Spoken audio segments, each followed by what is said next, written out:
తీన్మార్ మల్లన్నకు సంబంధించినటువంటి అంశం ఈరోజు మనం మాట్లాడాల్సిన అవసరం అయితే ఉంది. తీన్మార్ మల్లన్నను సస్పెండ్ చేస్తున్నట్లుగా నిన్న కాంగ్రెస్ పార్టీ ప్రకటించడం జరిగింది.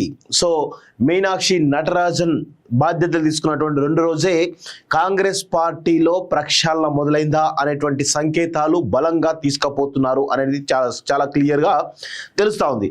అయితే తీన్మార్ మల్లన్న ఇంతవరకు తన సస్పెన్షన్ పైన ఎలాంటి ప్రకటన కూడా చేయలేదు. నేను కూడా వ్యక్తిగతంగా ఆ క్యూన్యూస్ ఆఫీస్కి వెళ్ళి తీన్మార్ మల్లన్నను కలిసి ఒక ఇంటర్వ్యూ చేసి తన యొక్క అభిప్రాయాలు తెలుసుకుందాం అనుకున్నాను. కానీ 3వ తారీఖు నాడు తను చాలా క్లియర్గా బయటకు వచ్చి అన్ని విషయాలు కూడా చెప్తా అని చెప్పేసి నాతోటి చెప్పడం జరిగింది. తీన్మార్ మల్లన్న మరి 3వ తారీఖు నాడు కాంగ్రెస్ పార్టీకి బీసీలే షోకాజ్ నోటీస్ ఇస్తారు, బీసీలే కాంగ్రెస్ పార్టీని తెలంగాణ నుంచి బహిష్కరిస్తారు అనే కోణంలో తను నాకు చెప్పడం జరిగింది. నాకు తెలిసినటువంటి విషయం ఏంటంటే 3వ తారీఖు నాడు ఎమ్మెల్సీ ఎలక్షన్ రిజల్ట్స్ ఉన్నాయి. సో ఎన్నికల ఫలితాల తర్వాత తీన్మార్ మల్లన్న తన కార్యాచరణ ప్రకటించే అవకాశం అయితే కనబడుతూ ఉంది. అయితే తీన్మార్ మల్లన్న ముందు చాలా ఆప్షన్స్ ఉన్నాయి. ఆ ఆప్షన్స్ ఏంటి అనేవి ఒకసారి మనం డీటెయిల్గా మాట్లాడేటువంటి ప్రయత్నం చేద్దాం. చాలా క్లియర్గా డీటెయిల్గా చేద్దాం. దానిలో ఏమేమి ఆప్షన్స్ ఉన్నాయి ఆయన ముందు, సో ఆయన ఏం చేయబోతున్నాడు అనేది చాలా క్లియర్గా తెలుసుకుంటే, తీన్మార్ మల్లన్న ప్రస్తుతం గ్రాడ్యుయేట్ కరీంనగర్ వరంగల్, నల్గొండ, ఖమ్మం సంబంధించిన గ్రాడ్యుయేట్ ఎమ్మెల్సీగా కాంగ్రెస్ పార్టీ నుంచి గెలవడం జరిగింది. సో కాంగ్రెస్ పార్టీ సస్పెండ్ చేసిన తర్వాత తన ముందు చాలా రకాల ఆప్షన్స్ ఉన్నాయి.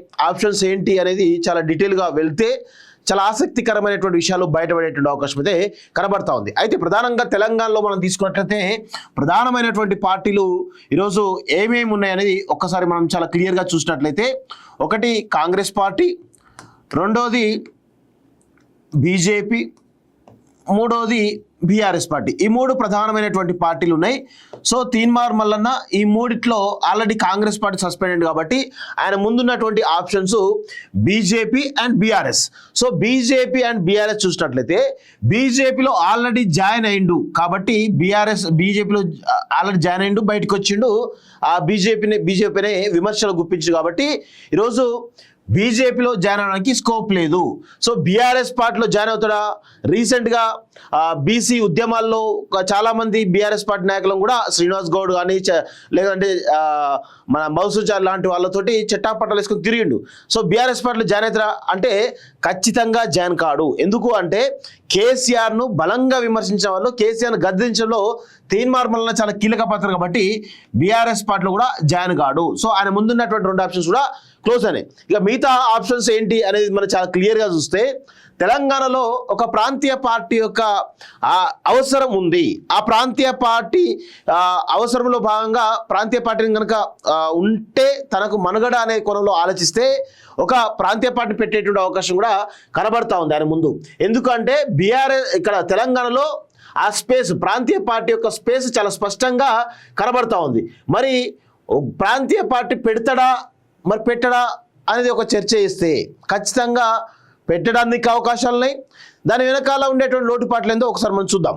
సో ప్రాంతీయ పార్టీ, ఎందుకంటే గతంలో కూడా తెలంగాణ నవనిర్మాణ సేన అని చెప్పేసి దాదాపు 2023లో ఇది ఎలక్షన్ జరిగే ముందు ఆయన అరెస్ట్ అయిన తర్వాత చెర్లపల్లి జిల్లాలో 1 నెల 2 నెలల పాటుగా ఉండి బయటకు వచ్చిన క్రమంలో బహిరంగంగానే నేను ఇది పెద్ద ఎత్తున ప్రాంతీయ ఆల్రెడీ పార్టీ రిజిస్ట్రేషన్ చేయడం జరిగింది, ప్రాంతీయ పార్టీ పెడుతున్నారని చెప్పేసి కూడా ఆనాడే అనౌన్స్ చేయడం జరిగింది. సో ఆయనకు చాలా చెప్పుకోదగ్గ ఆల్రెడీ పార్టీ రిజిస్ట్రేషన్ అయి కూడా ఉన్నది. 1 year 2 years దగ్గరికి వస్తూ ఉంది ఆ రిజిస్టర్ అయి కూడా.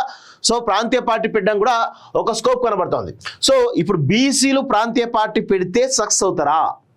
దేవేందర్ గౌడ్ లాంటి వాళ్ళు ప్రాంతీయ పార్టీ పెట్టి ఫెయిల్ అయినటువంటి క్రమంలో అలాంటి అంటే బీసీ సమాజంలో ఒక ప్రధానమైనటువంటి గౌడ సామాజిక వర్గం సంబంధించినటువంటి వ్యక్తి, అదేవిధంగా సుదీర్ఘమైనటువంటి మంత్రిగా ఆయన అనుభవించినటువంటి వ్యక్తిగా, ప్లస్ ఆర్థిక వనరులు పుష్కలంగా ఉన్నటువంటి వ్యక్తిగా ఉన్నటువంటి దేవేందర్ గౌడే ఆర్థికపరమైన అంశాలు కావచ్చు, వివిధ అంశాలపైన మరి పోరాడలేక కావచ్చు కొంత వెనకడుగు వేసేసి మళ్ళీ ప్రజారాజ్యంలో ప్రజలతో పొత్తు పెట్టుకుని ఆ తర్వాత మళ్ళీ టీడీపీలో జాయిన్ అయినటువంటి సంఘటన మనం చూస్తాం. సో ప్రాంతీయ పార్టీ నడపడం అంత ఈజీయా అంటే అంత ఈజీ కాదు. ఎందుకంటే ఆర్థికపరమైనటువంటి అంశాలు ఈరోజు ఇక్కడ చర్చకు వచ్చేటువంటి అవకాశాలు అయితే ఉన్నాయి. సో తీన్మార్ మల్లన్నకు అది గట్టెక్కుతాడా లేడా?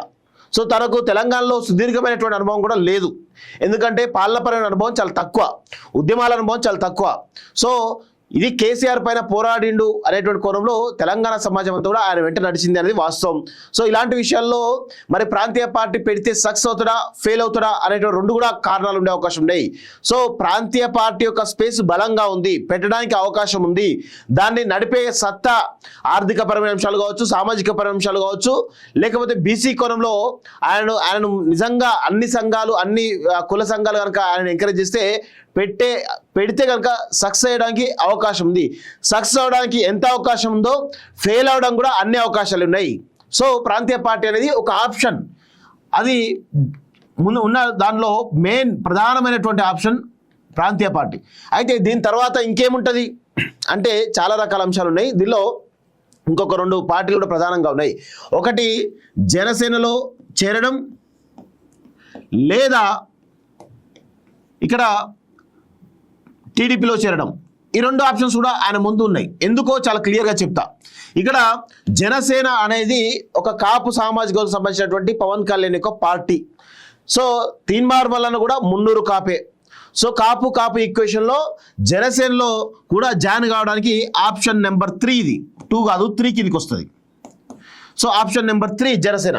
సో దీనివల్ల తీన్మార్ మల్లన్న స్ట్రాటజీ ఎలా ఉండబోతుంది అనేది, ఒకవేళ జనసేనలో జాయిన్ అయ్యింది అనుకోండి, పరోక్షంగా భారతీయ జనతా పార్టీ యొక్క మద్దతు లభిస్తుంది. అదేవిధంగా జనసేనకి ఒక బీసీ కోణం కూడా ఉంటుంది, కాపు కోణం మెయిన్గా ఉండేటువంటి అవకాశం అయితే ఉంది. అదేవిధంగా తెలంగాణలో ఇది ఒక కొత్త ప్రయోగంగా మనం చెప్పొచ్చు, తీన్మార్ మల్లన్నతో ఒక కొత్త ప్రయోగం అని చెప్పొచ్చు. ఈ కొత్త ప్రయోగంలో ఫెయిల్యూర్స్ ఉంటాయి, సక్సెస్ ఉంటుంది.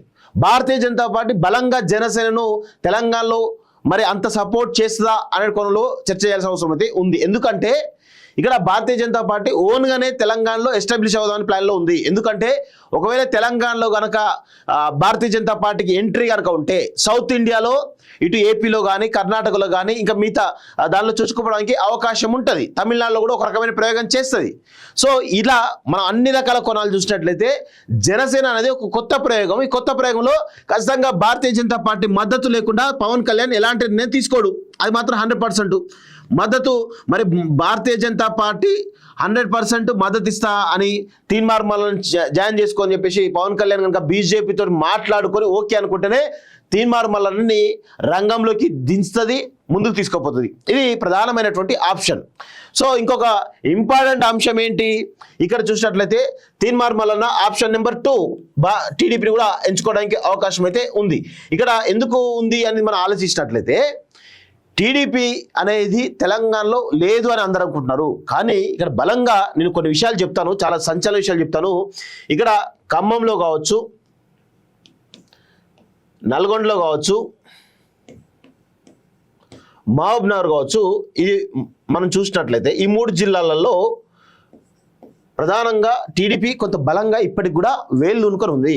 ఖమ్మంలో, నల్గొండలో భారతీయ జనతా పార్టీ కానీ భారతీయ రాష్ట్ర సమితి కానీ పుంజుకోవడానికి అవకాశాలు తక్కువ. అక్కడ ఆల్టర్నేటివ్ కాంగ్రెసే బలంగా ఉంటుంది ఎప్పటికైనా కానీ.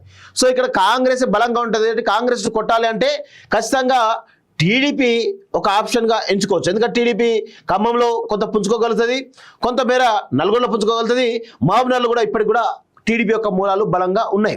ఇది కాకుండా హైదరాబాద్లో మెజారిటీగా టీడీపీ బలపడడానికి అవకాశంగా ఉంది. అంటే దాదాపు 60% తెలంగాణను టీడీపీ ఆక్రమించే అవకాశం ఉంది. అంటే బలంగా పోవడానికి అవకాశం అయితే ఉంది. మిగతా నిజామాబాద్ కానీ, మెదక్ కానీ, వరంగల్ కానీ, కరీంనగర్ కానీ, ఆదిలాబాద్ కానీ వాటిల్లో కొంత ప్రభావం చూపించడానికి స్కోప్ అయితే ఉంది. టీడీపీ తోటి పోతే బీసీ నినాదం వర్కౌట్ అవడానికి అవకాశం, ఎందుకంటే బీసీలకు ఎక్కువ అవకాశం ఇచ్చింది టీడీపీ అనేది చాలా స్పష్టంగా మనకు తెలుస్తూ ఉంది. ఇక జనసేన మున్నూరు కాపు ప్లస్ టీడీపీ ఈ 2 ఈక్వేషన్లో కూడా పోవడానికి అవకాశం ఉంది. సో ఇదొక ఆప్షను.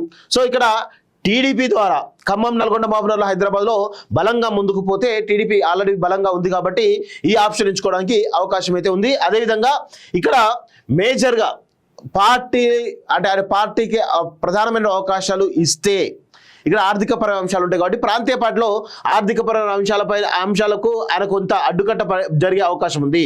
అదేవిధంగా జనసేనలో కూడా కొంతమేర ఆయనకు ఆర్థికపరమైన అంశాలు అడ్డుపడడానికి అవకాశం అయితే ఉంది. ఇక్కడ టీడీపీలో ఆర్థిక పరమైన అంశాలను చాలా ఈజీగా దాటుకోవచ్చు. ఎందుకంటే ఇక కమ్మ సామాజిక వర్గం గురించి మనం చెప్పాల్సిన అవసరం లేదు. బలమైనటువంటి ఆర్థిక మూలాలు కలిగినటువంటి సామాజిక వర్గం కమ్మ సామాజిక వర్గం.